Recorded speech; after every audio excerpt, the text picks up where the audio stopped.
Bonjour et bienvenue dans cette nouvelle bulle sociale. Pour rappel, l'idée est de vous apporter en quelques minutes les informations essentielles et actualisées en droit social qui peuvent être précieuses pour votre entreprise et sa conformité.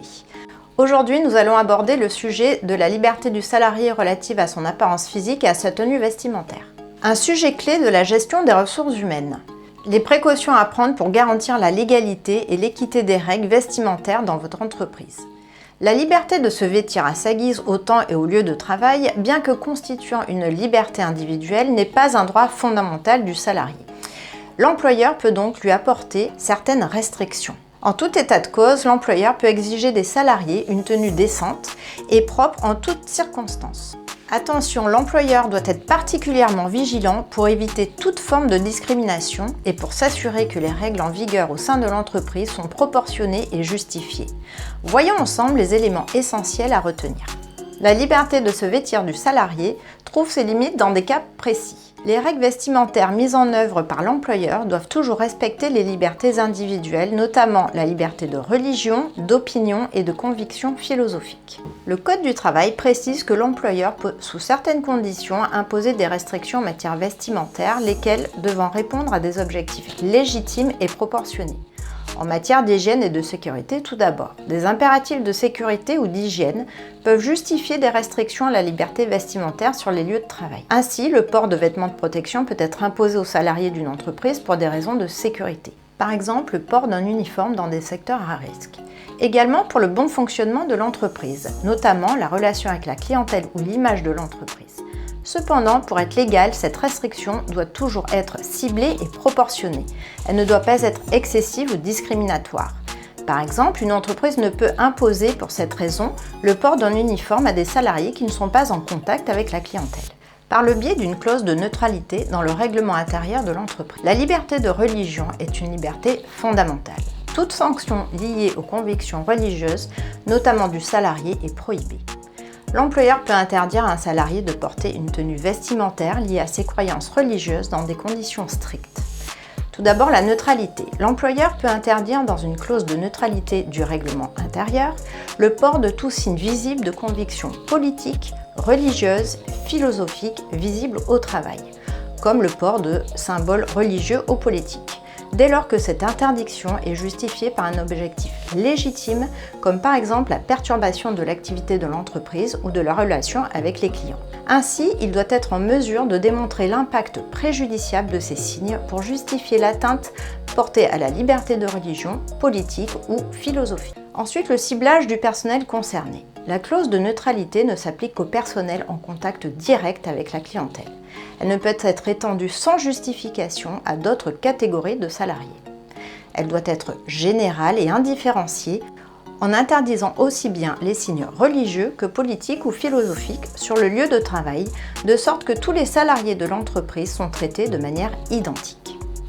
Formulation des règles. Il est recommandé de ne pas utiliser des termes flous ou subjectifs comme signe ostentatoire de grande taille, car cela peut entraîner des discriminations indirectes. Préférez des termes précis comme signe visible ou symbole manifeste. Précaution contre la discrimination. L'employeur doit veiller à ce que les règles vestimentaires ne soient pas discriminatoires en raison du sexe, de la religion, de la politique ou des opinions personnelles des salariés. Toute clause doit être justifiée par un objectif légitime. En dehors de ces hypothèses, il est possible d'imposer aux salariés le principe d'une tenue décente ou de leur interdire de porter des vêtements négligés ou sales. Les bonnes pratiques pour une gestion sécurisée des règles vestimentaires. Pour garantir la conformité juridique et éviter toute ambiguïté, voici quelques précautions à prendre. Présentez la clause de neutralité séparément d'une clause sur la tenue vestimentaire dans votre règlement intérieur. Cela permettra de mieux cibler le personnel concerné et d'éviter toute confusion. Ciblez clairement les catégories concernées. Définissez précisément le personnel visé par l'obligation de neutralité, par exemple seulement les salariés en contact avec les clients. Cela évitera d'appliquer la règle de manière trop large ou injustifiée. Utilisez une charte ou un code vestimentaire. Plutôt que de rédiger des règles trop détaillées dans le règlement intérieur, optez pour une charte ou un code vestimentaire qui pourra plus facilement mis à jour en fonction des évolutions sociales ou des nécessités de l'entreprise. Préférez la flexibilité. Évitez des règles trop rigides. Par exemple, au lieu d'imposer une tenue vestimentaire stricte, précisez simplement qu'une tenue correcte et soignée est attendue et renvoyez à une charte évolutive pour les détails. Associez les partenaires sociaux, si nécessaire, engagez une négociation collective pour définir les règles vestimentaires en tenant compte des spécificités de votre entreprise et des évolutions des normes sociales. Pour conclure et rappel, les points de vigilance pour l'employeur. En tant qu'employeur, il est crucial de respecter plusieurs principes de la mise en place de règles concernant la tenue vestimentaire et l'apparence physique des salariés. Proportionnalité et justification. Toute règle relative à la tenue vestimentaire des salariés au sein de l'entreprise doit être proportionnée aux nécessités de l'activité et à l'image de l'entreprise. La préservation de l'image de la société, le fait que le salarié soit en contact avec la clientèle et les conditions d'hygiène et de sécurité sont des éléments déterminants du pouvoir de l'employeur d'imposer aux salariés des contraintes en matière de tenue vestimentaire. Non-discrimination. Les règles concernant l'apparence physique doivent être appliquées de manière équitable et ne pas aboutir à une discrimination.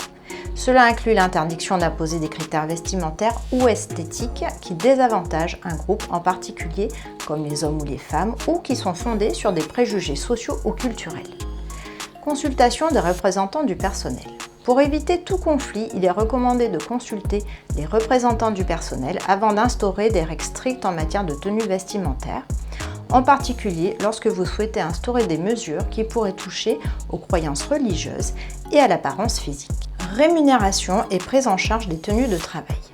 Si vous imposez une tenue de travail spécifique, veillez à respecter les obligations légales, notamment en matière de prise en charge des coûts d'entretien des vêtements professionnels et de rémunération du temps consacré à l'habillage et au déshabillage sur le lieu de travail en fonction des conditions de port d'une tenue en vigueur dans l'entreprise. Conclusion, assurer un équilibre entre liberté individuelle et intérêt de l'entreprise. La gestion des règles vestimentaires dans l'entreprise repose sur un équilibre entre la neutralité et les impératifs d'hygiène et de sécurité requis sur certains postes et le respect des libertés individuelles. En suivant les principes juridiques et en prenant les précautions nécessaires, vous garantissez un cadre respectueux et sécurisé pour vos salariés tout en préservant l'image et le bon fonctionnement de l'entreprise. N'oubliez pas, une gestion proactive des règles vestimentaires contribue à un meilleur climat social et à une réduction des risques contentieux. Nous sommes bien évidemment à votre disposition pour répondre à vos interrogations concernant ce sujet précis, en espérant que cette bulle sociale ait pu, tels nos engagements, en quelques minutes, vous être utile. Au plaisir de futurs échanges et à très vite pour notre prochaine bulle sociale. Et n'oubliez pas, en droit social, ce qui est vrai aujourd'hui ne l'est pas forcément demain.